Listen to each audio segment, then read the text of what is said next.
Hi అండి, అందరికీ నమస్కారం.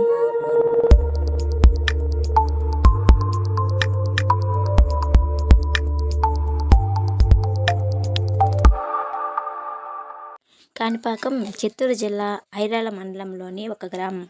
ఈ పుణ్యక్షేత్రం బహుదా నది ఉత్తరం ఒడ్డున తిరుపతి, బెంగళూరు జాతీయ రహదారిపై చిత్తూరు నుండి 12 కిలోమీటర్ల దూరంలో ఉంది. కాణిపాకంలో అనేక ప్రాచీన ఆలయాలు ఉన్నాయి. ఇక్కడ జనమేజయుడు కట్టించిన ఒక పాత దేవాలయం ఉంది. మణికంఠేశ్వరుని ఆలయాన్ని చోళరాజులైన రాజరాజేంద్ర చోళులు కట్టించారు.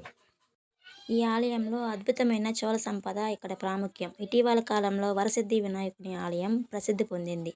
కాణిపాకం వినాయక స్వామి చరిత్ర మనం ఇప్పుడు తెలుసుకుందాం.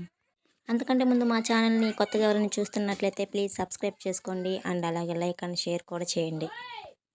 కాణి అంటే పావు ఎకర మడి భూమి లేదా మాగాణి అని అర్థం. పారకం అంటే నీళ్లు పొలంలోకి పారడం అని అర్థం. చరిత్ర ప్రకారం ఒకప్పుడు 3 అన్నదమ్ములు ఉండేవారు. వారు ముగ్గురు 3 రకాల అవిటితనాలతో బాధపడేవారు. ఒకరికి గుడ్డి, ఇంకొకరికి మూగ, మరొకరికి చెవుడు. వీళ్ళు పొలంలో సాగు చేసుకుంటూ జీవనం సాగించేవారు.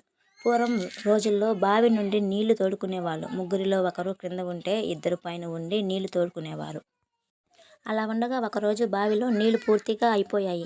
ముగ్గురిలో ఒకరు దిగి ఆ బావిని గడ్డపారతో త్రవ్వడం మొదలుపెట్టాడు. అలా ఒక రాయికి ఆ గడ్డపార తగలడం వలన ఆ నల్లని రాయి నుండి రక్తం రావడం చూసి దిగ్భ్రాంతికి గురైనాడు. కొద్ది క్షణాల్లో బావి మొత్తం రక్తపుతో మారిపోతుంది. ఆ మహిమతో ఆ ముగ్గురి అవిటితనం పోయి వారు పరిపూర్ణ ఆరోగ్యవంతులుగా మారారు.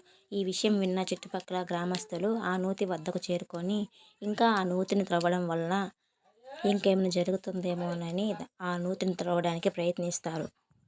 కానీ వారు త్రవ్వకముందే ఆ నూతి నుండి వరసిద్ధి వినాయకుడు ఆవిర్భవించాడు. అది చూసిన వారు అక్కడే కొబ్బరికాయలు కొట్టి కొబ్బరి నీటితో అభిషేకం చేశారు.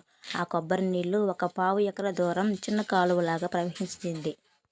దీన్ని కాణిపారకం అనే తమిళ పదంతో పిలిచేవారు. అది రాను రాను కాణిపాకంగా మారింది.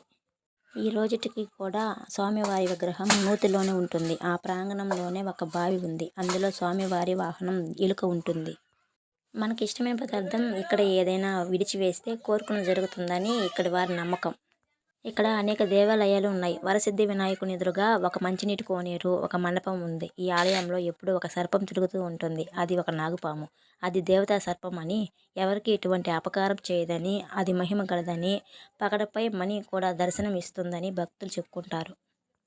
పురాతనాల ప్రకారం చూసుకుంటే ఈ గుడి శివుని ఆజ్ఞతో కట్టించబడిందని చెప్పుకుంటారు. అలాగే ఇక్కడ శివయ్యకి కూడా గుడి ఉంది. వినాయక స్వామి గుడి వైపుగా సుబ్రహ్మణ్య స్వామి టెంపుల్ కూడా ఉంది. ఈ టెంపుల్ దర్శనానికి ఎంతోమంది భక్తులు వచ్చి వెళ్తుంటారు. ఇది గాయ్స్ ఈ కాణిపాకం విశిష్టత. ఈ వీడియో మీకు నచ్చింది అనుకుంటున్నాను. సో ఈ వీడియో కనుక మీకు నచ్చినట్లయితే ప్లీజ్ సబ్స్క్రైబ్ చేసుకోండి అండ్ అలాగే లైక్ అండ్ షేర్ కూడా చేయండి. Bye guys, thank you for watching.